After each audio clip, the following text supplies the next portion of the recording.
नमस्कार दोस्तों, जैसा आप सभी जानते हैं हम principles of working of a laser पढ़ रहे हैं।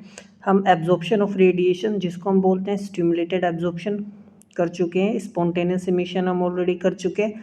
आज हमारा टॉपिक है stimulated emission and this is the main principle, ठीक है ना। This is the main principle behind lasing action, ठीक है ना। तो लेजिंग एक्शन के बिहाइंड जो मेन प्रिंसिपल होता है वो होता है हमारे पास स्टिमुलेटेड इमिशन। तो इस बात का ध्यान रखना। तो एक बार मैं क्विकली बता देता हूँ हमें आज क्या क्या करना है। हमें स्टिमुलेटेड इमिशन पढ़ना है, ठीक है ना। प्रोबेबिलिटी पढ़ेंगे हम स्टिमुलेटेड ट्रांजिशन की। फिर उसके बाद रेट ऑफ स्टिमुलेटेड इमिशन मैं बताऊँगा। मल्टीप्लिकेशन ऑफ फोटोन, अब जैसे मैंने बताया कि बहुत इंपॉर्टेंट टॉपिक है ये लेजिंग एक्शन के लिए। तो स्टिमुलेटेड इमिशन में how multiplication of photon takes place, ठीक है ना, and how the intensity of light gets magnified, ये बताएंगे। और फिर उसके बाद मैं आपको बताऊंगा distinction between spontaneous and stimulated emission, ये हमने डिस्कस करना है, ठीक है ना। तो एक एक चीज़ें डिस्कस करते हैं। तो आइए स्टार्ट करते हैं। तो हमने पढ़ना है पहले स्टिमुलेटेड इमिशन। तो देखो नाम से पता चल रहा है स्टिमुलेट करना, फोर्स करना, ठीक है ना, इंड्यूस्ड करना। तो स्टिमुलेटेड इमिशन को हम एक और क्या बोलते हैं, इंड्यूस्ड इमिशन, ठीक है ना, या इसको हम फोर्स्ड इमिशन भी बोलते हैं। अब इसको इसलिए क्योंकि जो इमिशन बाहर से एक्सटर्नल एजेंसी की मदद से होता है ना, उसी को हम स्टिमुलेटेड इमिशन बोलते हैं। The process in which an atom in higher energy state, जो एटम हायर एनर्जी स्टेट में है वो किस में ट्रांसमिट कर जाए, लोअर एनर्जी स्टेट में, ठीक है ना, with the emission of a photon identical to the incident photon. अब यदि मेरे पास, अब ध्यान से देखना, अब देखो यहाँ पर ये एक लोअर एनर्जी स्टेट है, हायर एनर्जी स्टेट है। तो मेरे पास एटम जो है ये किस में है, एक्साइटेड स्टेट में है। तो आप पार्टिकल देख सकते हो एक्साइटेड स्टेट में, ठीक है ना। अब ये यहाँ पर कब तक रहेगा, 10⁻⁻8 सेकेंड तक रहेगा, ठीक है ना, ये इसका लाइफ टाइम होता है। लेकिन यदि इस लाइफ टाइम से पहले ही ये एक्साइटेड स्टेट में जो एटम है इस लाइफ टाइम से पहले ही यदि ये इंटरेक्ट कर जाए किसी बाहर से फोटोन्स के साथ, ठीक है ना, और उस फोटोन का एनर्जी कितना हो, उतना ही एनर्जी हो जितना एनर्जी गैप, ये जितना ये डिफरेंस हमारे पास हो, ठीक है ना, यदि उतनी ही एनर्जी है तो ये इसके साथ क्या करेगा, इंटरेक्ट करेगा, ठीक है ना। तो इसको स्टिमुलेट कर देगा, क्या कर देगा, स्टिमुलेट कर देगा, ठीक है ना। तो इसको फोर्स करेगा कि ट्रांजिशन कर जाओ। अब देखो 10⁻⁸ सेकेंड में जब करता है तो स्पॉन्टेनियस ट्रांजिशन होता है अपने आप, वो तो होना ही होना है। लेकिन उससे पहले यदि हमारे पास ये इंटरेक्ट कर जाए, ठीक है ना, बाहर से किसी फोटोन के साथ, तो हमारे पास क्या होगा, स्टिमुलेटेड इमिशन होगा, ठीक है ना। अब स्टिमुलेटेड इमिशन हो गया हमारे पास, ये हमारे पास इलेक्ट्रॉन कहाँ गया, देखो लोअर एनर्जी स्टेट में, ठीक है। तो हमारे पास दो फोटोन का इमिशन हो, एक तो पहले ही था जो हमने इंसिडेंट किया था, और एक दूसरा जो ट्रांजिशन के दौरान एनर्जी निकली है ना, जो एनर्जी का खर्च हुआ है, ठीक है ना। यहाँ मान लो 50 यूनिट एनर्जी यहाँ पे, 30 यूनिट एनर्जी यहाँ पे, तो जो 20 यूनिट एनर्जी निकला है वो उसकी मैं बात कर रहा हूँ, ठीक है ना। तो ध्यान रखना दो फोटोन निकलते हैं। यदि स्पॉन्टेनियस इमिशन होता तो बाहर वाला फोटोन तो रहता नहीं, तो सिंगल फोटोन निकलता है स्पॉन्टेनियस में। अब यहाँ पे देखो कितने हैं, दो फोटोन है, एक इसमें इंसिडेंट है, एक ट्रांजिशन वाला है, समझ में आया।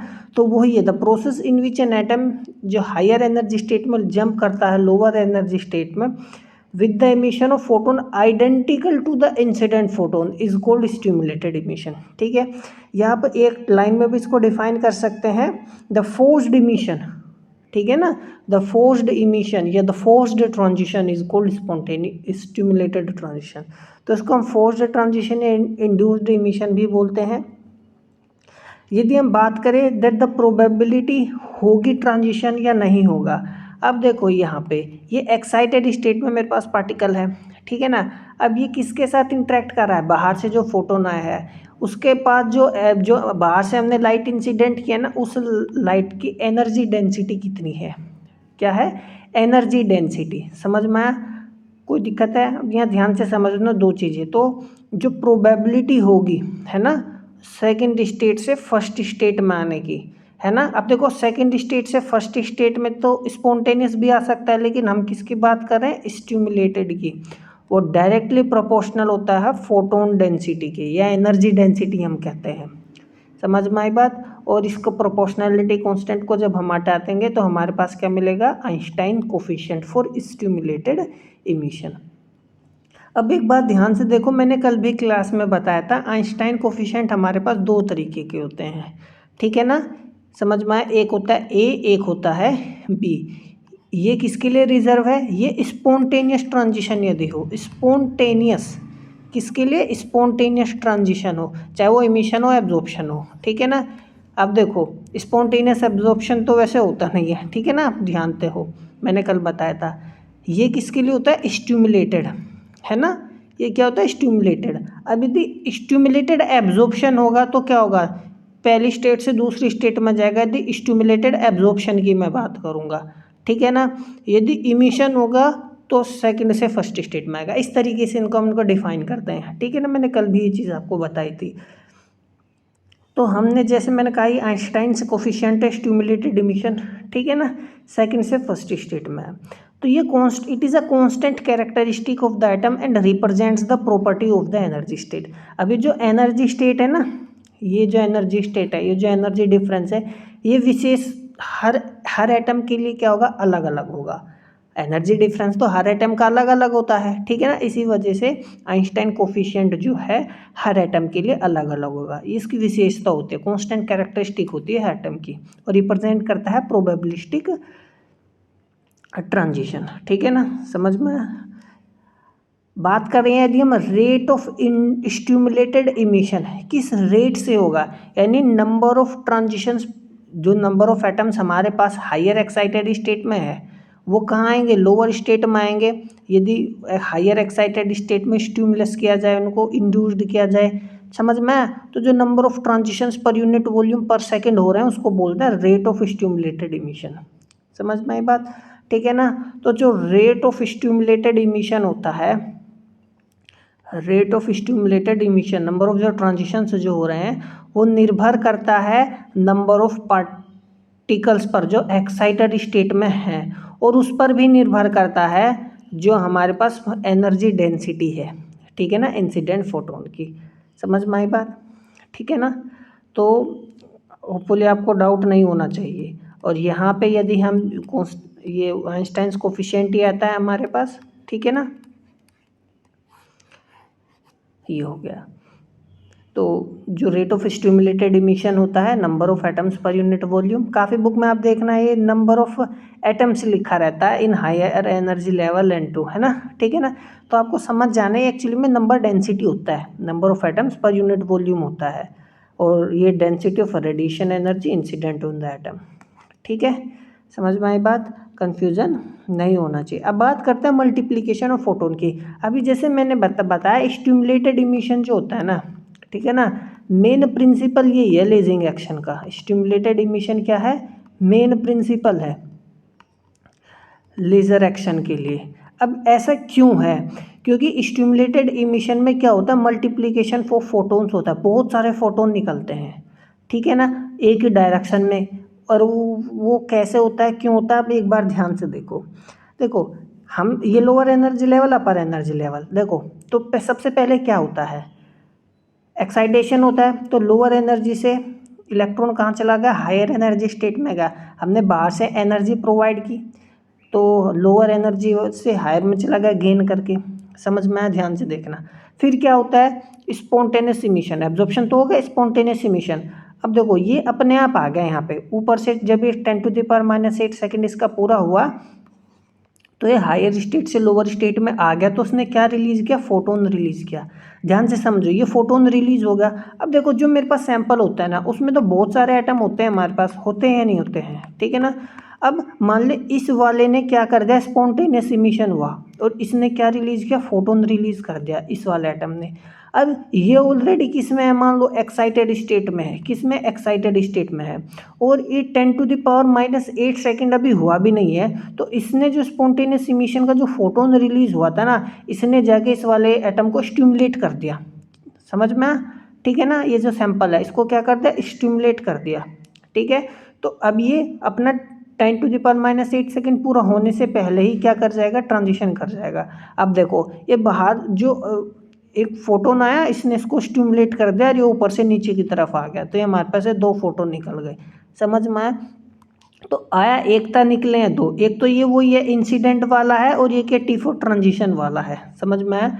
ठीक है। अब ध्यान से देखो, स्पॉन्टेनियस में तो एक ही फोटोन निकला है और स्टिमुलेटेड में क्या है, 2 है ये। ठीक है, ये मैं वर्ड ध्यान से रहे, 1 और 2 में इसलिए बता रहा हूँ, इंपॉर्टेंट चीज़ है। ठीक है, अब एक बात, इस चीज़ को यहाँ ध्यान से देखो गौर से। अब देखो ये ए का मतलब एटम है और यहाँ पे स्टार लगा हुआ है यानी एक्साइटेड स्टेट, तो ध्यान से देखना है। अब ये मेरे पास क्या हुआ, एक एटम था, ठीक है ना, समझ में आया? तो ये एक्साइटेड स्टेट में है, ये किस में, एक्साइटेड स्टेट में है। तो बाहर से जब एक्साइटेड स्टेट में था तो फोटोन इंसिडेंट करा तो स्टिमुलेट कर दिया, एक्साइटेड स्टेट वाले को क्या कर दिया, स्टिमुलेट कर दिया, इसने 2 फोटोन दिए, एक ये रहा, एक ये रहा। आप ये ध्यान से देख सकते हो, जो ये मेरा क्या है, ये ब्लैक से लिखा हुआ है ना, ये मेरा क्या, पिंक से, पिंक वाला इंसिडेंट वाला है। ठीक है, तो एक ने 2 रिलीज किए। अब ये जो आज रिलीज है, इसने किसी एक्साइटेड स्टेट वाला एटम, जो एटम एक्साइटेड स्टेट में था उसको स्टिमुलेट कर दिया, तो इसने इसको स्टिमुलेट किया, ये 2 रिलीज हो गए। समझ में आया? इसने इसको स्टिमुलेट किया, फिर ये 2 रिलीज हो गए। इसने इसको स्टिमुलेट किया, ये 2 रिलीज हो गए। इसने इसको स्टिमुलेट किया, 2 रिलीज हो गए। इसने इसको स्टिमुलेट किया, 2 रिलीज हो गए। समझ में आया मैं क्या कर रहा हूँ? तो ऐसे एवलांच आ जाएगा, कैस्केड इफेक्ट चलता चला जाएगा, तो मल्टीप्लिकेशन ऑफ फोटोन्स हो जाएगा। देखो एक ही फोटोन से ना कितने सारे फोटोन्स हमें मिलने लगे। ठीक है, यदि स्पॉन्टेनियस होता तो एक ही मिलता।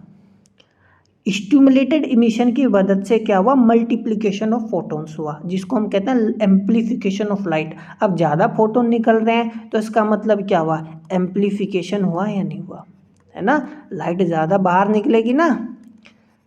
ठीक है, समझ में आया?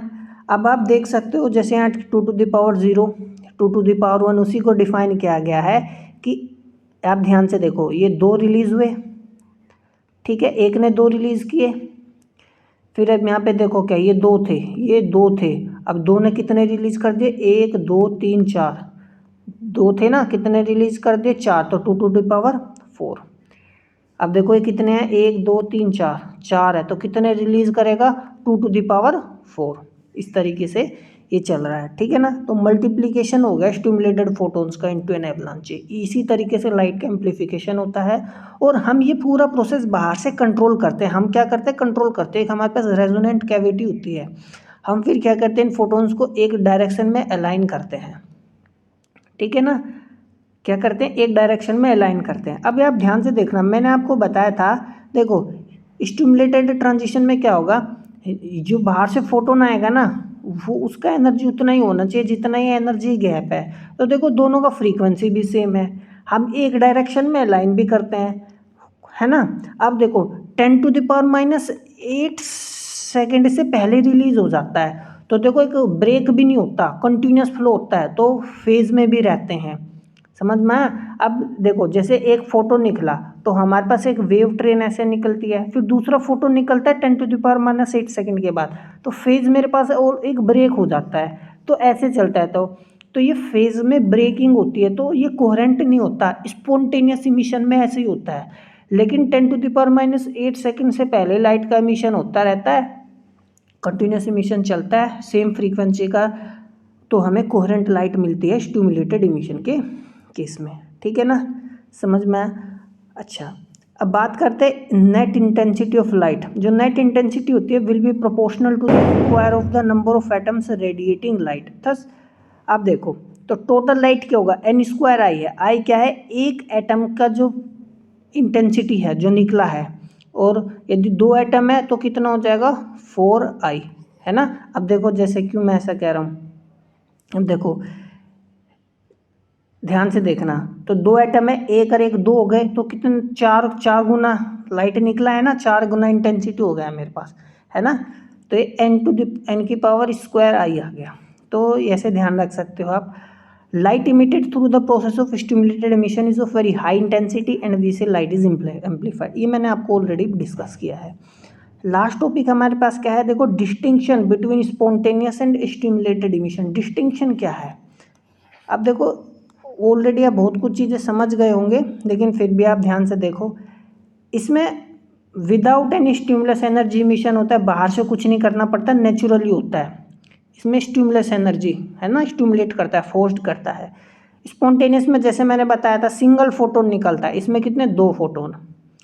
स्पॉन्टेनियस क्या होता है, इनकोहेरेंट होता है, ये क्या होता है, कोहेरेंट होता है, अभी ऑलरेडी मैंने आपको डिस्कस किया है।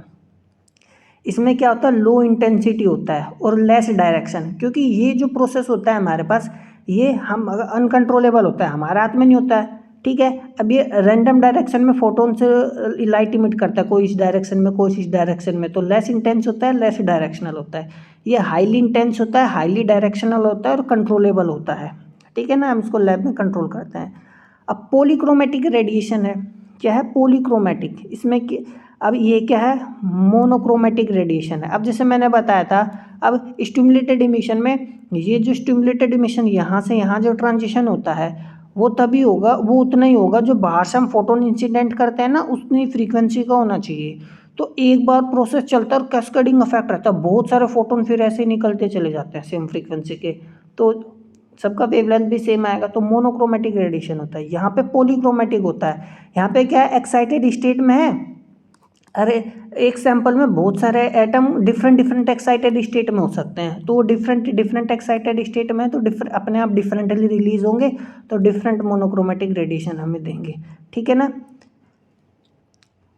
वो ये एंगुलर स्प्रेड ज़्यादा होता है, इसका एंगुलर स्प्रेड कम होता है। ये लेजिंग एक्शन के लिए बहुत परफेक्ट इसी वजह से है, ठीक है ना। स्पॉन्टेनियस इमिशन बोर ने दिया था, है ना, बोर ने ही बताया था कि यदि एक स्टेट्स चेंज होगी तो ट्रांजिशन होगा और एनर्जी निकलेगी, पोस्टुलेटेड बाय आइंस्टाइन। और ये किसने बताया था, अल्बर्ट आइंस्टाइन ने बताया था। स्पॉन्टेनियस इमिशन के एक एग्जांपल देख सकते हैं, सोडियम हो गया, मरकरी वेपर लैंप हो गया, या जितने भी कन्वेंशनल लाइट सोर्स है ना हमारे पास, जितने भी कन्वेंशनल लाइट सोर्स है वो सारे के सारे स्पॉन्टेनियस इमिशन में आते हैं। और जो हमारा लेज़र है, ठीक है ना, रूबी लेज़र हो गया, हीलियम नियॉन लेज़र हो गया, सेमीकंडक्टर लेज़र हो गया, ये सारे हमारे पास स्टिमुलेटेड में आते हैं, ठीक है।